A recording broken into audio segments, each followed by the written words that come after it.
Hey guys, here with Spencer Creaghan and Karoun Chahinian. We're going to talk about how we wrote Dymphna. Stay tuned.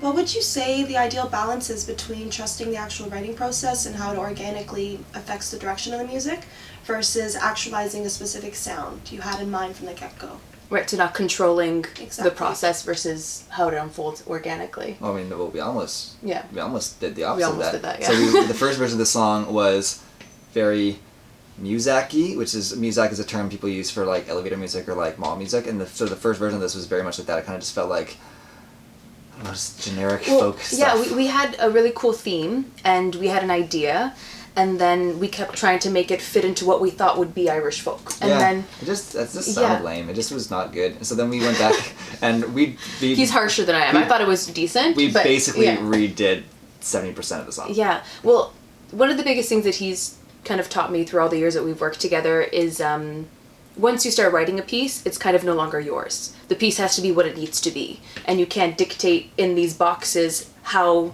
the song should actualize. So we kind of took off the reins and then rewrote a lot of stuff based off of where we thought the song wanted to go, as, you know, artsy-fartsy as that sounds. It's kind of like a kid. It's kind of like when you're raising a kid and you want the kid to be a musician, but the kid just wants to be a lawyer, and you're like, no, I want you to be a musician. It's kind of like that. Never happens. It's like usually that. the opposite. That's what it's like making a song. You want it to be a musician, it wants to be a lawyer, and you got to help figure out how to love it, regardless, even though it wants to be a lawyer. Remember that. Okay. Yeah.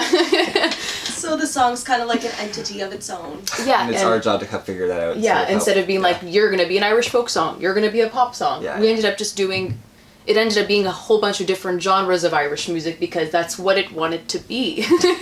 No, yeah, absolutely. Yeah. Yeah. We took inspiration from different aspects of popular Irish music, being like, I sort of viewed it as like three different sort of stages. You got like your like pit band in the pub, and you got like your pop artist version of that, which I think people like Julie Fallis and stuff. Where Popularizing the story, yeah, right? Yeah, and the third version is sort of like the like Celtic women stuff and like the river dancey stuff, where it's more epic and legendary and all of that. So that was sort of, we inadvertently hit all three aspects of it, of sort of popular it Irish wasn't music. really intended, I guess, but it was just how Sort of how it ended up being, because we unfolded. wanted to go from what if we started in a pub to the big legend, and when you the look transcendence of her story. Right? Yeah, that was your idea. You were like, I want it to sound like we were in a pub, and then by the end it get huge. And The biggest thing was like, okay, if you're kind of introducing somebody's story, you're in an Irish pub and someone's like, have you heard the story of Dymphna?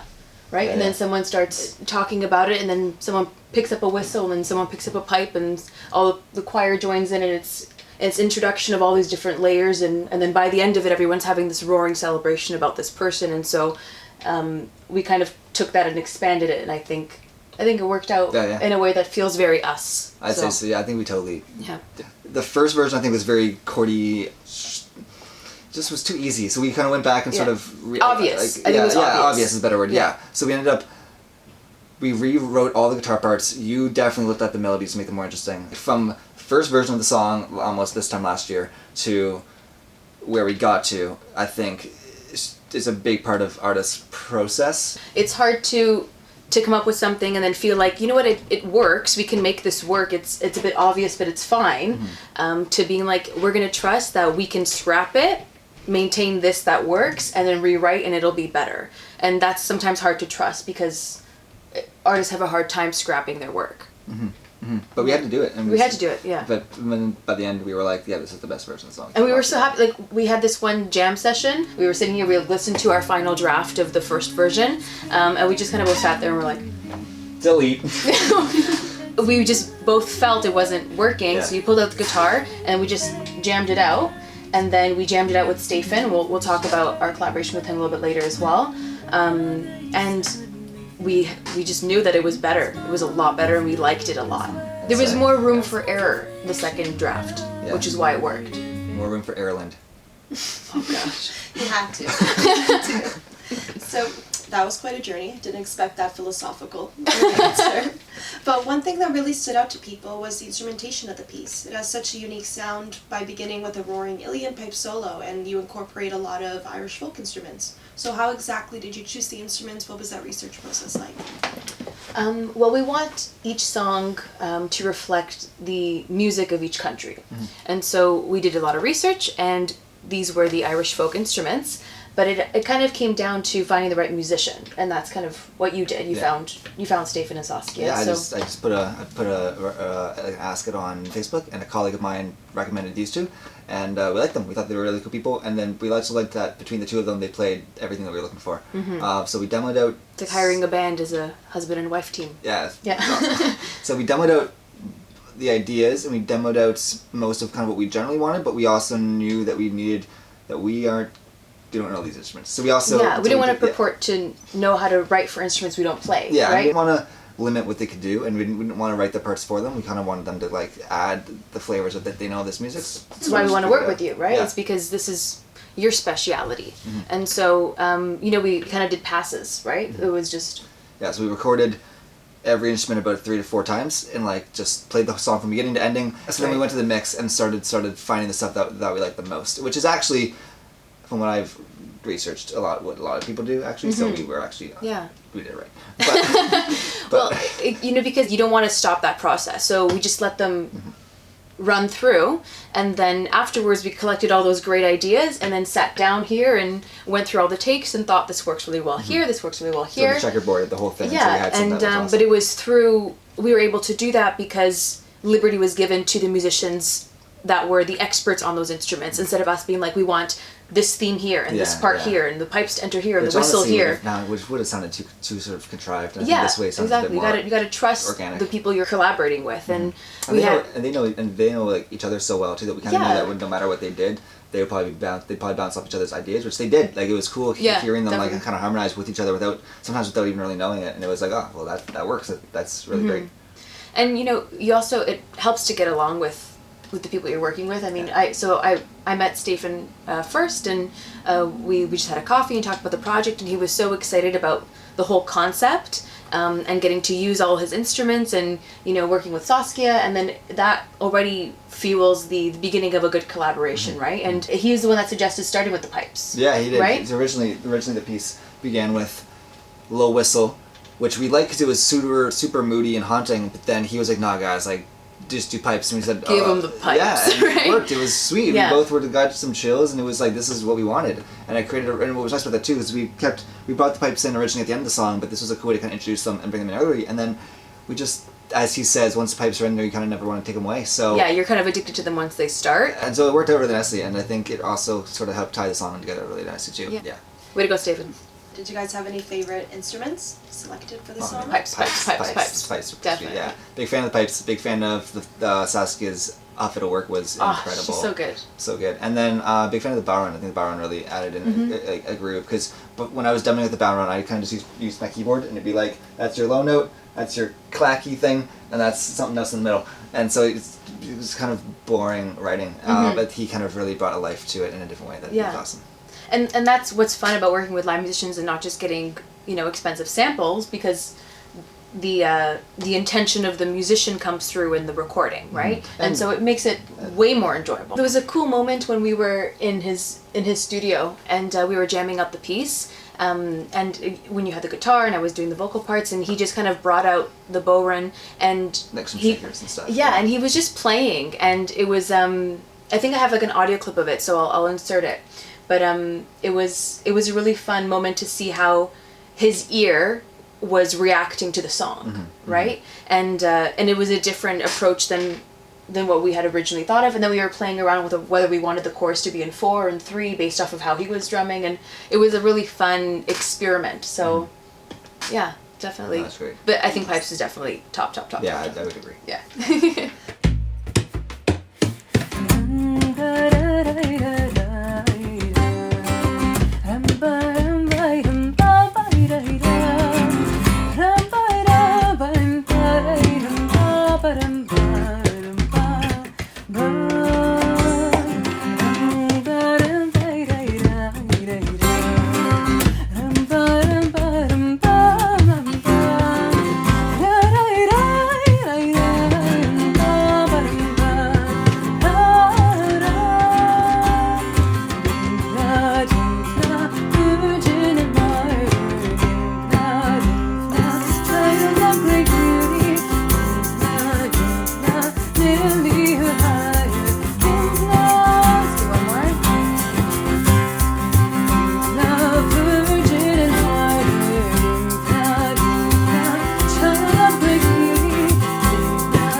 Yeah, it's great. Cool. That feels really comfy. And contemporary and traditional as well. And zoning more into the recording process, so you recorded the piece at Revolution Studios with Dennis Patterson, which is amazing. How vital is it to choose the right engineer when working with obscure instruments like the ones you recorded? Pretty much like the big thing. Like if you don't like engineer a recording properly, you're gonna be fixing a lot in post, and you never want to do that. So I met Dennis through Leslie Barber, who I'd worked with for a couple of years, and then he also works with major Hollywood film composers around the city. And he worked for CBC for many years, and I love him. He's amazing. He's so good. He's like the best person ever. Such talent. So, and such a pleasure as well. Oh man, he's incredible. So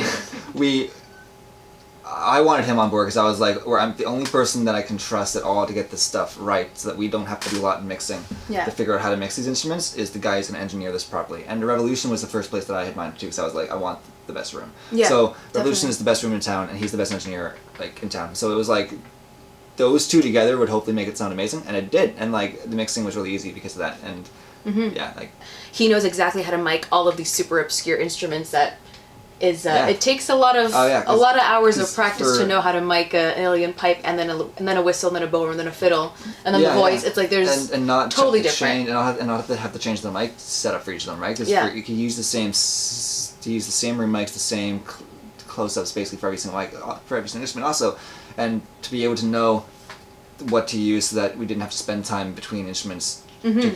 Tearing down and resetting up was really helpful, and I think wasting precious studio time. God. And that's, I think, something that because we hired him, we got to go around. Well, if we did it here or at your place, I think it would have led to us just not getting what we wanted. We would have had to do a lot of frustration for no reason. Yeah. Nice. And moving more so to Dymphna's story. So can you talk more about the process you had when writing the lyrics for this powerful and more delicate story? Yeah, it's definitely a delicate story. I mean, she's the patron saint of mental illness and incest, and it's a shocking story. And she was 14, so I think it needed to be treated in a very delicate manner, right? Just like the story. So we wanted to literally lineate what happened to her.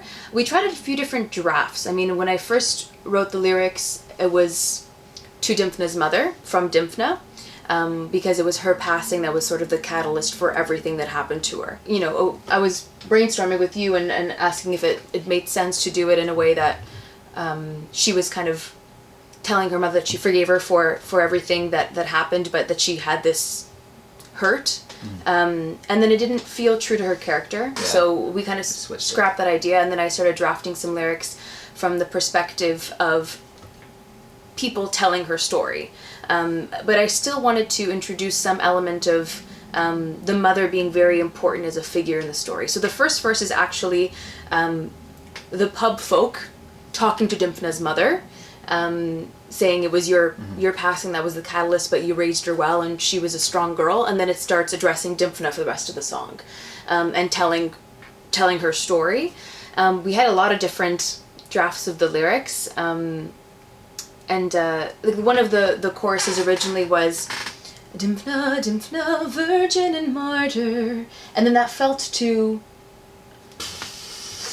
like typical, innocent, and like not good. Yeah, and so we adjusted the chorus quite a few times, and then where we ended up feels like it would be the most sung in a pub, and the best way to kind of talk about her story without pinning her into a corner of she was just a virgin and a martyr. No, she was a 14-year-old girl with a lot of complexities. I think what we like so much about this record is that it all comes down to people that kind of say like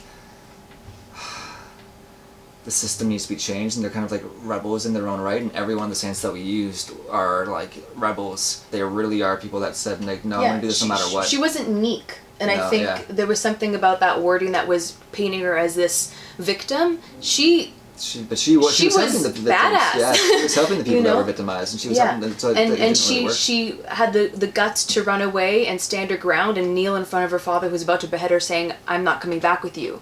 And that takes such courage, and she was not meek. So I think we had to adjust the lyrics to portray her accurately, and so it was an interesting process because it just like the structure of the song, I went back and forth a million times and landed where it felt like, okay, I feel good about telling her story this way.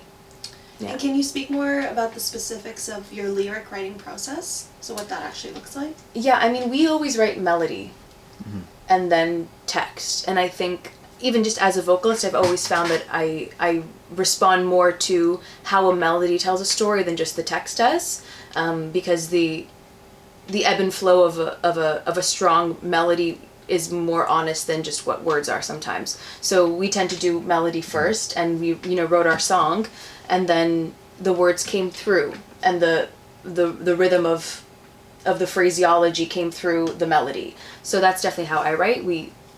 Melody matters for me more. I liked how Armenia was able to allow for adjustments and developments and evolutions of the same 8 notes. Because of how the words worked, she was able to kind of adjust it and move it around, so it kind of felt like the song was evolving, even though it was basically just an A-B form, Yeah. like verse, chorus, like main theme, chorus, main theme again. Development was created because of the lyrics that you chose and because of the embellishments that you did, where it didn't just sound like the same melody over and over again, which I find happens a lot in modern music. It just sort of, you hear the melody and then You get stuck. it kind of becomes boring and never feels like it changes, and I like how there's change even though it was a very simple A-B kind of thing. Well, there's room to play when you keep it simple, and that's what's so cool about folk music in general, is that it's very rarely overcomplicated, right? And so that we felt, even from our first draft, that we were successful in creating a simple folk melody, and that we could play with, and that's what allowed us to make other drafts as well, because it wasn't set in stone as a complicated, ornamented, melody. It's easy to bend. And Spencer, you arranged the track, so can you talk more about that writing and production process as well?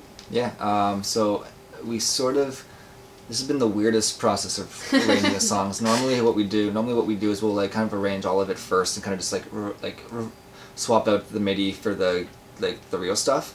We'll get the drums basically programmed, guitars programmed, orchestra basically programmed. Everything is just done as a demo. It's this is what it's going to sound like, but just with better instruments. But we didn't do that on the song because we didn't know what the folk instruments were going to be doing. So we ended up, a lot of the times so what we did instead was we started with guitar and a voice at the beginning, and then I also demoed out the orchestra, the orchestra stuff for the ending. And so we started with that, and we had that for basically 3 months. And then we had the folk instruments come in. After we recorded the folk instruments, we kind of went through and found the best parts that we liked. Then the song was folk instruments and guitar and the voice, and then the orchestra bit at the ending. And then it still wasn't enough, and then we had that for a good month and a half, and then I just was it's gotta be... It just felt like the song was asking to be a bit more populous. So I added in piano and bass guitar, and... Which I was super hesitant about. Oh yeah, you didn't like it at all. And then I was like, no, we're gonna do this. So, but it worked. I think with just the right touch, it kind of made it really feel a lot like Julie Fallis and a lot of those guys that I've been listening to more and more, where it's still absolutely traditional folk, but the modern instruments kind of helps it becomes a bit more connected to a modern audience, not in a way where it's we want to give ourselves away to the modern audience, more just a sense of look, we don't want to be too niche where nobody listens to it. We don't want to go complete isolated into our own little niche world. We wanted to still be and it was missing a punch. And that was the biggest overarching feeling. And I remember when you first sent that adjustment with the bass guitar and the piano and everything, I called you and I was like, I don't like it. And I was and then you were listen again, just give it a chance, right? And then 2 days later I called you and I'm like, it's perfect. But no, but that's what you have to do, right? But then still though, there was some tweaks being made. There was still too much bass running around, and there was still a little odd, too many notes here and there. But we fixed all that kind of stuff, and then by the end I'm stoked about the song. Actually, I think it's working really nicely. We're really happy with it now. So, but it took all those layers, and then the final little piece of the puzzle was the orchestra. To me, I mean, I'm pretty good at making orchestra samples sound really good, but it still sounded really fake. So I went back and I fixed all the orchestra samples with new samples to make it sound better and better. And then I think what we landed on is awesome. I'm really happy. Feels good. Yeah, it's even if it's not perfect, it's perfect for what we envisioned, what we wanted, and I think that's what you need at the end of the day. Is for an artist is you gotta just make it the best thing you can possibly make it, and if you're stoked about it, then hopefully the rest of the world will be stoked too, and it seems like they are. It's like my favorite part in the whole song, my favorite aspect of the whole song is how the main theme that shows up 3 times starts with on the pipes at the beginning, on almost like a prophetic way, like it's almost like God creating the fate of what Dymphna is going to be, or who she might be, as like almost like a prophecy thing, and then later when Armenia sings it, but halfway through the song, it's almost like that's Dymphna herself singing like her theme, as if she's being like, I've now done what I'm supposed to do, and then it's the people in the ending when it gets really huge. That's like the people almost being like singing almost like singing like her song as if it's like them like remembering. I love how it goes from like the prophecy to the enactment to the memory, and I think that's really cool, and that's something we really wanted to do in the song. And that's accurate, right? Yeah. That's the history of it, and I think that's why it has an impact. Yeah, I agree. And so, stoked.